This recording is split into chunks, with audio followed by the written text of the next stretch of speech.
Oh, coming, they coming. I got it.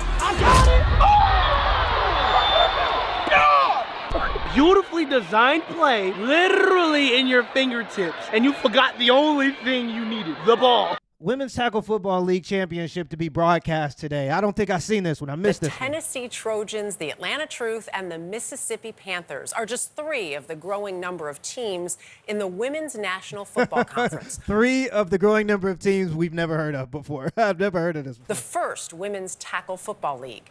The top two teams will take to the field later today for the championship game. And it is a game changer. For the first time, women's football is being broadcast to a national audience. Okay. They'll be playing in Frisco, Texas, home of the Dallas Cowboys. And that is where Janet... This is why you can't have women broadcasting on sports. What are we talking about? Everybody knows that the stadium for the Dallas Cowboys is in Arlington, Texas.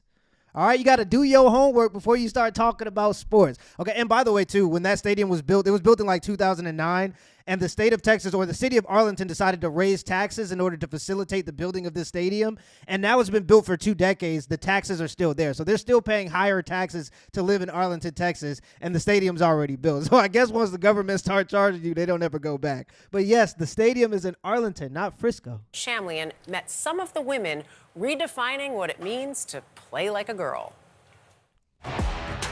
Okay, get busy. Left and she's got room. On football fields across the country, a growing number of tackles and touchdowns are being made by women.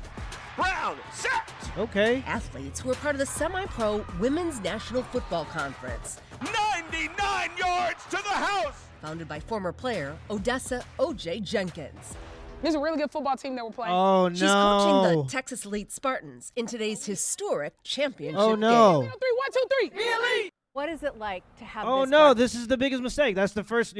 Sometimes when you're the investor and you're the dreamer and you start your dream, I respect that absolutely. It takes you going out on a leaf and believing in yourself to start something like a women's football league. I 100% commend her for that. But sometimes you got to understand you got to take the back seat. This can't be the face of what they're trying to do if they want to promote this to men, and men are the consumers of football. So you're going to have to appeal to the men. What you got to do is bring out the attractive women. Okay, and I know that's going to make some people feel insulted. And some people don't want to believe that the world is sexist, whatever, blah, blah, bloop. Sometimes the truth is sexist. And if you want to appeal to a male audience, you're going to have to bring out the attractive women. Most men don't want to watch a bunch of women that look like young men rolling around, oiled up, sweaty on a football field. Most men don't want to watch that. So not only do you got to have the good football behind the scenes, but to promote it and push it out to the public, you got to have the attractive women in there, of course. Cats nationwide today. It's a dream come true. It's a dream come true for me. It's a dream come true for the women who play in the WNFC. And it's the reality that we're legit, right? Okay. Yeah. Women's football is here. The former star running back is now the winningest head coach in women's tackle football history, and she's got the bling to prove it. We don't go small in Texas. When O.J. laced up her cleats as an athlete, the game didn't come with national airtime or the $1 million worth of endorsement deals she's lined up from brands including Adidas, Impressive. Riddell, and Dove. Impressive. Yet she admits there's a long way to go. Players aren't paid for their games. Oh. These women have been playing football for a long time, and it's time to pay them. It's time for brands to stand up. It's time for investors to take their bets. I think in the next 3 years is going to be a massive revolution in pay equity in football for women. Oh, yes, that's the other route. That's the other route you could take. You can go gain the NFL's trust, get very close to the NFL, and then start demanding equal pay. That is another route you can take. And I know that is also going to upset people, but hear me out. It's worked for the WNBA, and it's also worked for women's soccer. It's worked well. They gain the trust of the NFL, they get very close to the NFL, and then they start demanding equal pay. There are 3 types of lesbians, okay? There are the ones that dress like gangsters. There's the ones that dress like lumberjacks. That's these ladies right here. And then there are the ones that dress like Silicon Valley millionaires, tech millionaires, right? The ones that are dressed like lumberjacks are these types of women. They just want the appreciation. They just want to prove that they can do what men can do, right? But what they need to do is to recruit the women who look like tech CEO billionaires. They need to recruit those types of lesbians to start demanding equal pay. They need to get the women together that don't actually care about sports. They only care about women's equal pay and start demanding equal pay. Pay equity is another route to go for these women to get paid big bucks. And I think it'll be because sometimes for the NFL, with all this publicity and all this pressure from like the social means and social media that these women are going to put extreme pressure on the NFL, even though they don't watch the sports, they just want the women to get paid equally. Sometimes it's just easier to just pay your wife or to give your wife what she wants so she could be quiet and you can keep doing what you want to do. I think that's the route the NFL's taking. I think that's the route men's soccer's taking. And if they get close to the NFL and then start demanding equal pay, I think that's the route the NFL will have to take. I believe this is why we're winning. Part of the reason. Quarterbacks Ashley Clark and Michelle Angel will lead their respective teams in the championship. Both juggle weekend football and weekday full-time jobs. Yeah, but You get on a flight on Sunday and go back home, and on Monday morning, you have to go to work.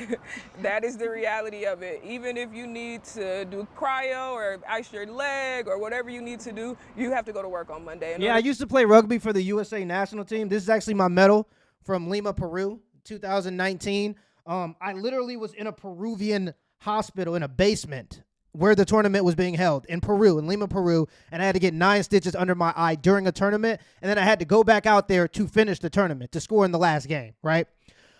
We weren't paid anything. We worked hard. We played for years, but we weren't paid much because we didn't draw in a big audience. So you get what you pay in sports. And unfortunately for these ladies, until they draw in an audience or until they get close to the NFL and then start extorting them for money, it's going to be very hard for them to get paid. Because most people just don't watch women's sports, let alone female football, to be honest. To pay for your life and for football as well. What's the next step for you guys? Today's a big one, but beyond. I think we want to continue to grow the brand and get eyes on women's football and then see where it goes from there. I think we just want to see the growth of the sport and create something that's a platform for young girls to be able to aspire to go into. The WNFC now has 17 teams. The Bay Area's Golden State Storm joins next year. It's a seismic leap for a league OJ has built over 7 years. Very impressive. What's it like for you to be on the other side as a former all-star player, now your coach? It's a dream. What if it's a one-hand catch? Oh, you one-handed catching now? Let's start. Let's down. Say it. So confident in her coaching, she'll take on anyone. Yeah, and that's another big part. That's another big issue, too. You got to show us some good stuff. When you got the quarterbacks out there, let's see some bombs. Let's see them put their arms to the test and how far they can throw. We need competition. I need to be able to see your athleticism, your level of athleticism. That's going to be a big problem, too. Why didn't we see any electric plays, any big hits, any long throws, any fast sprinters or anything like that? Those are the things you need to be showing if you want to promote this league. I actually think that this is cool. This is inspiring. I don't have an issue with it. But once you start using words like equitable pay, I just know the direction that it's going. Oh, come on. If you could look 5 years down the road, where would this league be? Paying players, a pipeline of girls who know they can become professional tackle football players, and a global army of fans who love this sport. Possible? Happening. Okay. 1, 2, 3. Yeah! Yeah, okay, make it happen. But this is going to be a tough thing. It's going to be an uphill battle. One of my favorite sprinters ever, I used to be a Division I sprinter too. One of my favorite sprinters ever, Michael Johnson, just started a track league called Grand Slam Track.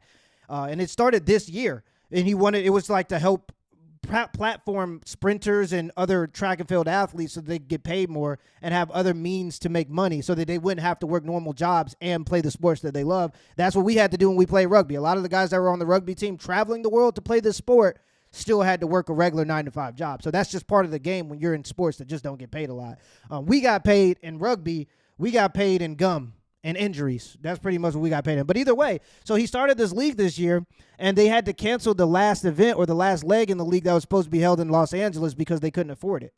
So, yeah, it's a good thing to go out on a limb and chase your dreams, but sometimes understanding that people don't care about what you care about is part of the humbling aspect of starting a business. Sometimes you start these businesses as these passion projects, and then you realize that just because you're passionate about it doesn't mean other people are. So they're really going to have to do an uphill battle with pushing this thing. But I'm all for it if they can do it without like trying to go the whole equitable pay route that the WNBA did. But that is a way to get paid. That is a way that's going to work for them to get paid. Till next time.